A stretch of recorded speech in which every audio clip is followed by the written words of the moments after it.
স্বাগতম শ্রোতারা, আপনি শুনছেন ভৌতিক জগৎ। আমি কবির। আজকের রাতে আপনাদের জন্য নিয়ে এসেছি এক পুরনো গ্রামীণ লোকগল্প, যা নাকি সত্যি ঘটনা বলে গ্রামবাসীরা এখনও বিশ্বাস করে। গল্পের নাম জমিদার বাড়ির শ্মশান বট। গল্পটা শুরু হয় ময়মনসিংহের এক প্রত্যন্ত গ্রামে। সেখানে এখনও আছে এক ধ্বংসপ্রায় জমিদার বাড়ি। লোকজন বলে ওই বাড়ির পেছনের শ্মশান বটের নিচে রাতে কেউ গেলেই ফিরে আসে না ঠিক আগের মতো করে। গল্পটা আমাদের পাঠিয়েছেন তানভীর, যিনি বলেছিলেন এই ঘটনার সাক্ষী ছিলেন তার দাদু। বছর 50 আগের কথা বাপু। তখন আমি যুবক, ওই জমিদার বাড়ির পাশের মাঠে কাজ করতাম। লোকজন বলতো ওই বটগাছটার নিচে রাত কাটালে নিশ্চয়ই ওরা দেখা দেয়। একদিন সাহস করে গেলাম।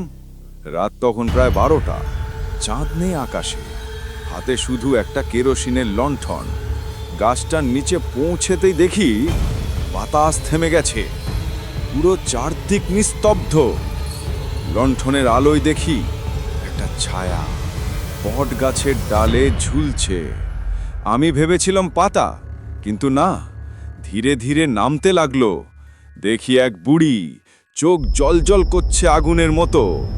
তুই এত রাতে এখানে কেন রে? আমি চিৎকার করতে গিয়েও পারিনি, শরীর জমে গেছে। তারপর শুধু শুনলাম, আজ থেকে তোর বংশে কেউ এ পথে হাঁটবে না।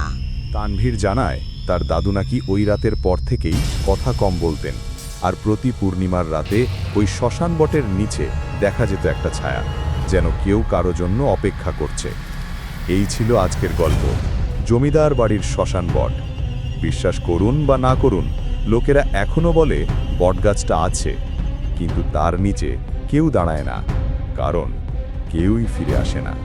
এই গল্পটি সম্পূর্ণ কাল্পনিক এবং শুধুমাত্র বিনোদনের উদ্দেশ্যে তৈরি।